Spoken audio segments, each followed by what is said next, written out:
নমস্কার, রান্নাঘরের মহারানীতে তোমাদের সবাইকে স্বাগত। আজকে দেখাবো আমি পমফ্রেট মাছের তন্দুর করব। তন্দুর মানে পমফ্রেট মাছের তো অনেক রকমই খাওয়া যায়। চলো আজকে তোমাদের পমফ্রেট মাছের তন্দুরটা কীভাবে করছি সেটাই তোমাদের সাথে শেয়ার করছি।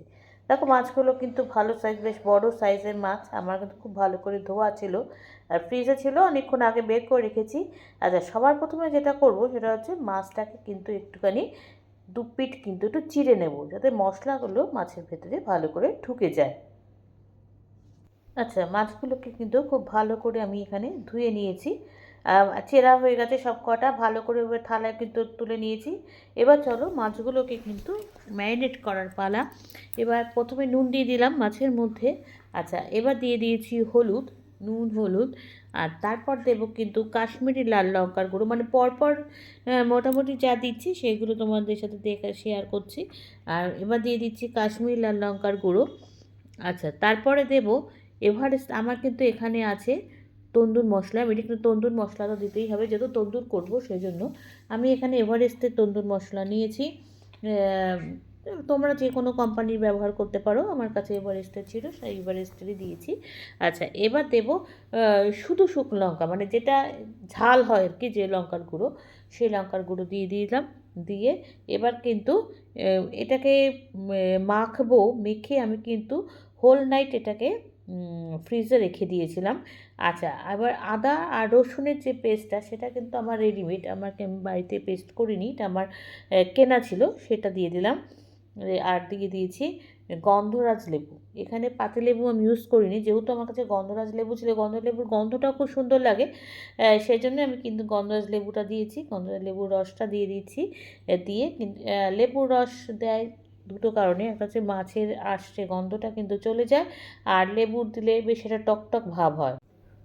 আচ্ছা, এবার দেখো মশলাগুলোকে কিন্তু খুব ভালো করে এবার মাছের মধ্যে ঢুকিয়ে নিচ্ছি, ভালো করে মাখিয়ে নিচ্ছি। নিলে আর আস্তে আস্তে করছি, কেননা প্রত্যেকটা মাছের মধ্যে যেন মশলাটা ঠিকভাবে ঢোকে। আর মশলা না ঢুকলে কিন্তু মাছটা ভালো করে, মাছের মধ্যে ভালো করে তন্দুর করা যাবে না, মানে ভাজা যাবে না।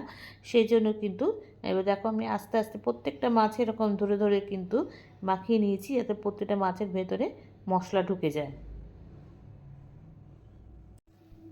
আচ্ছা, এবার দেখো আমি আগের দিন কিন্তু দুপুরবেলায় মাছটা ম্যারিনেট করেছি, করে কিন্তু আমি ওভারনাইট কিন্তু ফ্রিজে রেখে দিয়েছিলাম। আচ্ছা, পরের দিন আবার দুপুরবেলায় কিন্তু এটাকে ভেজেছি, যার জন্য এরকম মাছটা কিন্তু অনেকক্ষণ আগে বের করে রেখে দিয়েছি, খুব মশলার সাথে কিন্তু মাছটা একদম সেট হয়ে গেছে। আচ্ছা, এবার দেখো আমি একটা ফ্রাই প্যান বসিয়ে দিয়েছি। ফ্রাই প্যানটা কিন্তু আমার গরম হয়ে গেছে। এবার এখানে কিন্তু প্রথমে আমি এখানে সাদা তেল দেব। আগে একটু সাদা তেল দিয়ে দিলাম। অল্প, যেহেতু মাছটা তন্দুর করবো সেই জন্য কিন্তু সাদা তেল দিয়েছি। আর একটু বাটার কিন্তু গুলিয়ে রেখেছি, মানে বাটারটা মেল্ট করে রেখেছি, একটু বাটারও মিশিয়ে দিলাম, কেন যখন করব বাটারও লাগবে। আচ্ছা, আমার কিন্তু এটা গরম হয়ে গেছে ফ্রাই প্যানে তেল আর ঘি মাখনটা। এবার আমি মাছটা কিন্তু দিয়ে দিচ্ছি, পমফ্রেট মাছটা। এখানেও বেশি দিয়ে কিন্তু ভাজবো না, তিনটে দেবো, যেহেতু একটুখানি ফাঁকা ফাঁকা রেখে ভাজতে হবে, যেহেতু ওলট পালট করতে হবে, সেই জন্য এই জন্য দেখো এবার আরেকটা দিয়ে দিয়েছি। দিয়ে এবার আস্তে আস্তে খুব কিন্তু গ্যাস আর লো আছে করতে হবে। আচ্ছা, এবার দেখো আস্তে আস্তে তেলগুলো একটুখানি মাছের ওপরে দিয়ে দিচ্ছি। আর মাছটাকে একটু তেল, আমার এই ফ্রাই প্যানটাতে একটুখানি তেলটা না একদিকে ঢেলে যায়, মানে একদিকে হয়ে যায়, ওই জন্য একটুখানি চারিদিকে তেলটাকে মাখিয়ে নিলাম। এবার এটাকে কিন্তু একটু ঢেকে দেবো, কেন এটাকে যেহেতু একটুখানি সেদ্ধরও ব্যাপার আছে, হালকা করে কিন্তু এটাকে ঢেকে দিলাম এই 5-7 মিনিটের জন্য। আচ্ছা, প্রায় 5-7 মিনিট হয়ে গেছে। এবার আমি ঢাকনাটা তুলে দিচ্ছি। দেখো নিচটা কিন্তু, ওপরটাও দেখে মনে হচ্ছে কিন্তু বেশ ভাজা ভাজা হয়ে গেছে। এবার আমি যেটা করব সেটা হচ্ছে যে বাটারটা আমি মেল্ট করে রেখেছিলাম, এবার সেটাকে কিন্তু ওপর দিয়ে একটু ব্রাশ করে দেবো। তন্দুরে কিন্তু এটাই মেন জিনিস, যে বারবার বাটার দিয়ে ব্রাশ করতে হয়। এবার ওপর দিয়ে মাখিয়ে দিয়ে এবার আবার মাছটাকে উল্টে দেবো। যেহেতু নিচের পিঠটা হয়ে গেছে, এবার ওপর পিঠটা ভাজতে হবে, সেজন্য এবার দিয়ে দিলাম। দেখেছো নিচের পিঠটা খুব সুন্দরভাবে কিন্তু ভাজা হয়ে গেছে।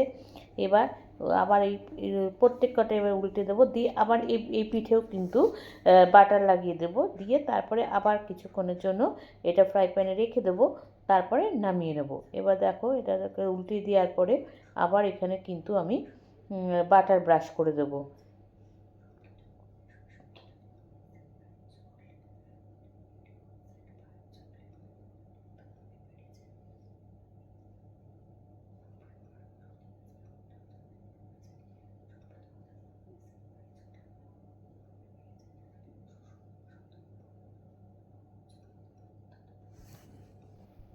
আচ্ছা চলো এবার দেখো আবার এটাকে আবার একটুখানি কিন্তু বারবার বলছি, যত আর এটা যত ব্রাশে করে যত বাটার লাগাতে পারবে তত কিন্তু তন্দুরের টেস্ট বেশি ভালো হয়। আবারও কিন্তু একটু করে বাটার লাগিয়ে দিলাম, দিয়ে এবার এটাকে কিন্তু আমার কিন্তু হয়ে গেছে, এবার এটাকে নামিয়ে নেব। আচ্ছা এবার দেখো এবার কিন্তু পুরো হয়ে গেছে, এবার আমি এগুলোকে তুলে নেব, নিয়ে এবারে একই প্রসেসে বাদবাকি আর যে কটা আছে সে কটাকে ভেজে নিচ্ছি। কেননা পুরো তো দেখানো সম্ভব না, যে তাহলে ভিডিও অনেক বড় হয়ে যায়, এটা বুঝতেই পারো, সেই জন্য কিন্তু বাদবাকিগুলো একসঙ্গে ভেজে নিই, তারপরে তোমাদেরকে দেখাচ্ছি পুরোটা।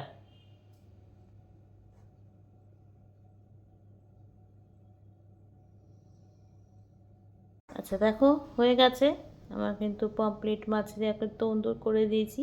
আমি পেঁয়াজ লঙ্কা লেবুর সাথে সার্ভ করেছি, তোমরাও কিন্তু এভাবে করে দেখো, খুব সুন্দর হয়েছিল খেতে। বাড়িতে করে আমাকে কিন্তু জানিও অবশ্যই লাইক কমেন্টস আর শেয়ারের মাধ্যমে। তোমরা যারা আমার চ্যানেলটাকে সাবস্ক্রাইব করে আমার সঙ্গে রয়েছো তাদের জন্য রয়েছে অসংখ্য অসংখ্য ধন্যবাদ। আর যারা এখনও করোনি তারা প্লিজ চ্যানেলটাকে সাবস্ক্রাইব করে আমার সঙ্গে থেকো। তোমরা সবাই সুস্থ থেকো, সাবধানে থেকো, ভালো থেকো। চলি, টাটা। দেখা হচ্ছে পরবর্তী নতুন কোনো রেসিপিতে তোমাদের সাথে।